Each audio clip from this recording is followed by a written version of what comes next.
long time. Mike was nationally syndicated on the Don and Mike show, something people still ask him about. I always thought Mike was a talented one out of the two that he worked with. And I know I was a talented one out of the two that I worked with. That's nice of you to say, but if I could be serious about my old and partner, that's how that's coming from me. That's just me looking in. Don Geronimo laid out a template that I still, in a very broad way, use today, and I give him a lot of credit. He taught me a lot of things about radio, and and that was a great partnership. But life goes on; you move on. You don't look backwards. And I get asked about him a lot, and we did some good work together, and I admire his talent and his knowledge of radio. But what I'm doing now is a different entity. I'm doing my own thing, have been for quite some time now, and having a very good time doing it. We both came in as A-type personalities. We had to kind of figure out where we fit, and it took a little while. But Mike does voices. I don't really do voices. I'll set the table a lot of times. I run the board, and we figured it out. Kirk. Okay, folks, that's Kirk and Mike. A really nice interview there. There's Kyle Osbourne. He's the former News Channel 8 entertainment reporter, and he's got a great site here. It's called entertainmentordie.com, and he's got a really cool interview up there today with Don and Mike, Kirk and Mike. Oh, old habits die hard. So that's cool. Check that one out. There you go. Okay, folks. Here's the website. As you can see, this is what it should look like with all those nice graphics on it. You see when you load it, when you go to there, all these nice advertisers graphics load up, and there we've got our Servicio Alerto thing. And there's all our nice advertisers there, and you can see all that and all the nice graphics coming up and all that. So we still got the internet attack going. So if I punch up the site here, let's see what loads and what doesn't load. Some of the look at that, the graphics are actually loading pretty well. They're taking a little slow, but everything's loading. So that's pretty cool, baby. It's still, these right column ads are still taking a while to load, but we're still getting the old denial of service thingy. That's about going on about a week now. It just means that every second, a whole lot of requests for the page are coming in from crazy places overseas, causing our servers to get overloaded there. But Pair.com so far has been handling it really well. Now see, here's the mailbag page. Now you will notice sometimes some of the graphics don't come up, but sometimes they do. So I don't understand all that, but at least the text of it all does come up. Now I'm working on a graphics light page, okay? So take a look at this and see what you think. I don't know, see if our advertisers like this or not. It'll be basically an almost all text page where all the ads will come up as text. So despite the fact that the page is slow to load, all the advertisers will get their ads up, and there will be very few graphics on the page, just basically the nuts and bolts. So I'm working on getting that developed, and we may take that up live on the site in a couple days, or not. Who knows? But we'll see. We'll just see how it goes. From my days in the Boy Scouts. No, I was never in the Boy Scouts, but they always say, "Be prepared," and. And folks tell me, hey, Dave, you're influential. A lot of people read you. You're making some people mad. We tell it like it is. I don't like to use the word truth, but, somebody out there doesn't like us, which is, not a bad thing. But anyhow, it does bother me, though, because it's your voice, too, that's being silenced. All those folks that post on the mailbag, it's harder to read that stuff now a little bit. It's still up there, and it will stay up there, but it's not just my voice, it's your voice, too. And somebody's saying, I'm going to decide, not, I'm going to be the great decider, and I don't like that site, and you can't read it. Oh, they insulted me somewhere. Oh, that ain't right. So anywho, just today's Washington Post. Oh, the awful, stale section. I don't know, Lisa DeMarais, she's really getting long in the tooth. This big, long-winded article, just literally pulls down Jon Stewart's pants and kisses his butt. You know, Jon Stewart, he didn't cover the Wiener controversy too well the other day when it broke. And then he goes back and he slams Wiener. And, you know, God bless Jon Stewart. And that's what the media is. The media is the media covering the media. I don't know. I read this stuff and it's like, look at this. Look at this. When they run the picture in the post, they have to have the top of the browser and the browser address. But what's the deal with that? I mean, you're going to run a picture of Jon Stewart. Why just not clip it? You know, why do you got to run the entire browser shot? I don't know, man. There's some weird shit going on at this paper. This style, I think the news section's good. I like the sports section. The Metro section's good. But this stale style section, man, something's wrong with it. And maybe it's time that Lisa DeMarais get put out to pasture with some of those other Post reporters who have recently. Maybe it's time for her to go to the Daily Beast. Where did I put my drink? Where's my drink? Suddenly got thirsty. I put a big thing on Facebook the other day about how I love green tea. And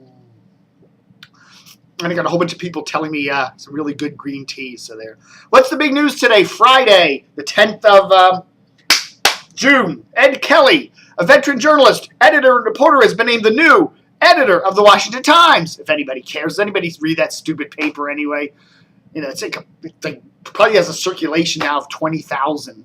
You probably some suburban papers, you know, covering little towns have bigger circulations. You know, they've really made some blunders over there. But anyhow, Kelley is leaving his post as the editor of the Oklahoman newspaper in the great liberal mecca of Oklahoma City, and joking there, to head the Washington Times and Washington Times Media, a multi-platform news organization focused on reporting and conservative opinion. Okay, whatever. Interesting, the Voice of Russia held a panel discussion yesterday at the National Press Club to celebrate the launch of their station on 1390, as DCRTV has reported.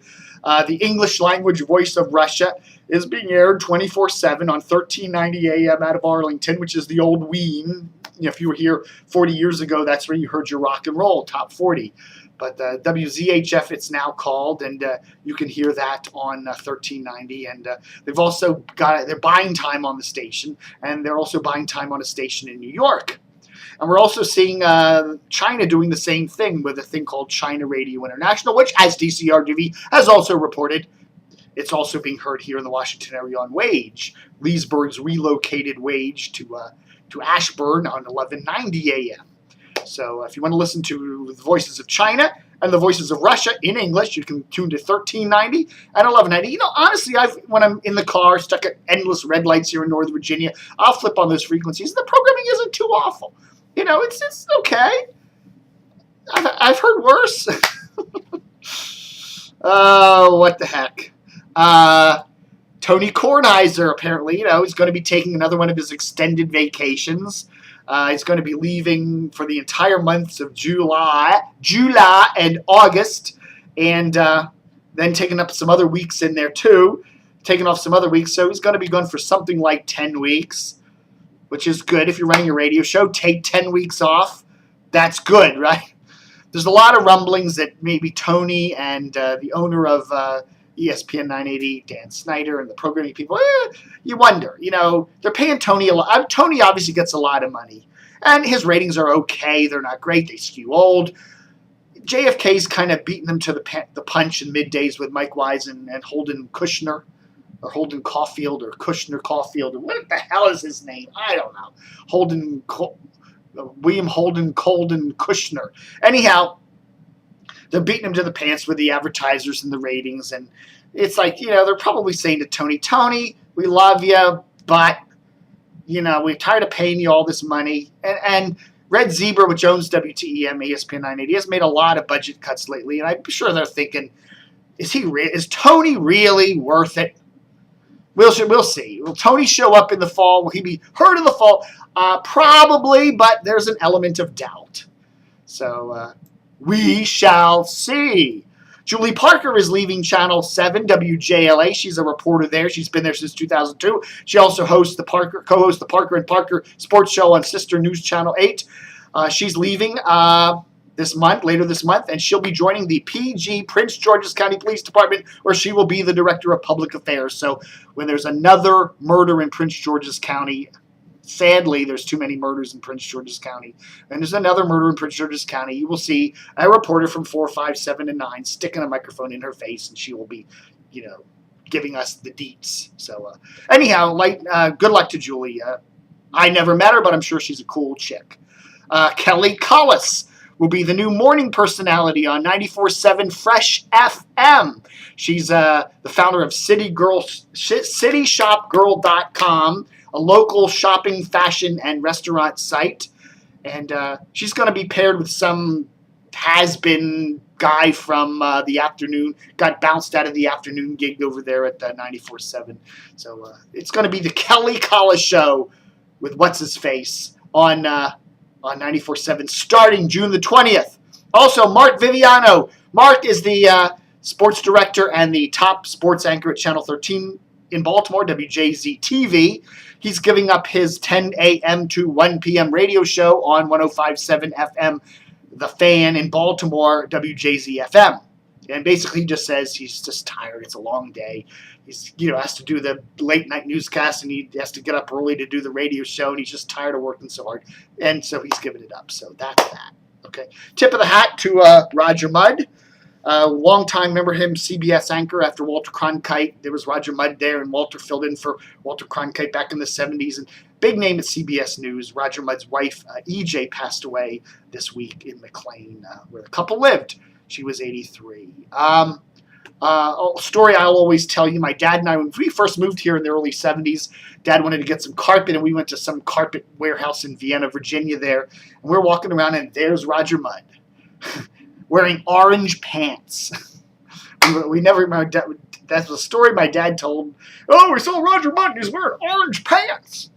So that's my brush with greatness there. All right, folks, that's the big news here on DCRTV.com. And don't forget to, 12 minutes. We're going long in the tooth today. Keep in touch with our Facebook site, our YouTube site, and our Twitter sites, okay? So if the site has more problems with this wonderful cyber attack, you can always reach us, find us somewhere. And don't forget to have a good weekend and stay tuned.